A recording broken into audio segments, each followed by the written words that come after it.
ஆசையா அந்த போன்ல உங்களோட போட்டோ விட்டேன். எல்லாத்தோட போனும் போயிடுச்சுங்க. போனது போன் மட்டும் இல்ல கண்மணி. அப்புறம் அது சில விஷயங்களை இழந்தா அதை நம்ம திரும்ப வர முடியாது இல்லையா? எதை சொல்றீங்க? இல்ல நம்ம போன கூட தான் நான் சொன்னேன். அதுல நம்ம கான்டாக்ட்ஸ் எல்லாமே போயிடுச்சுல்ல. ஆமாங்க. போன் இல்லாம இப்ப நம்ம யார கான்டாக்ட் பண்றது? இப்ப நம்ம எங்க இருக்கோம் என்னன்னு ஒண்ணுமே புரியலையே. இது இந்தியாவா? எங்க கால் ரொம்ப சுடுதுங்க.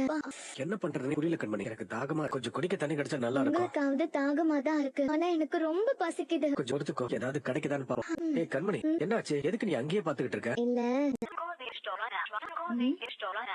என்னது இவ ஒண்ணும் கிடைக்கல, அவன் போனும் ஸ்விட்ச் ஆஃப்ல வேற இருக்கு. ஏதாவது ப்ராப்ளமா இருக்குமோ? போனதுல இருந்து போனும் வரல, ஒண்ணும் வரல. என்ன ஆச்சுன்னு ஒண்ணும் புரியலையே. போன் வேற ஸ்விட்ச் ஆஃப்ல இருக்கு. பிக் மம்மி என்ன ஆச்சு? டேய், உன் அண்ணனோட போன் ஸ்விட்ச் ஆஃப் ஆயிருக்குடா. எந்த அண்ணன்? சின்ன அண்ணனா பெரிய அண்ணனா? செந்தில் தான் வீட்ல இருக்கானே. நான் ஏன் அவன் பண்ண போறேன்? அன்பதா சொல்றேன். சின்னவரா? அவர்தான் பெரிய மன்மதராச்சே. உன் புள்ளைய விட மருமக பாசத்துல நீதான் பொங்கி வழிவியே. உனக்கா தெரியாது? இதெல்லாம் எங்களை நம்ப சொல்றியா? டேய், நீ கேக்குற கேள்வி இவ எந்த காலத்துலடா உனக்கு பதில் சொல்லிடா? நீ அப்படியே வாய மூடிட்டு அமைதியா இருந்தா நல்லவன் ஆயிடுவியா நீ? ச்சே, நல்லா கத்தி வச்சு வர கேடுகிறவன். எல்லாம் நீ இவளுக்கு கொடுத்த இடம். நம்ம குடும்பத்தை அவ புரட்டி எடுக்கிறான் பாரியா? ஏய், அவங்க 2 பேரும் எங்க போனாங்கன்னு உனக்கு தெரியுமா தெரியாதாங்கறத பத்தி எல்லாம் எனக்கு கவலை இல்ல. எனக்கு என் வேற வீடு திரும்பி ஆகணும். அவனுக்கு மட்டும் ஏதாவது ஆச்சு, அதுக்கப்புறம் நீ இந்த வீட்ல இருக்க முடியாது. புரியுதா?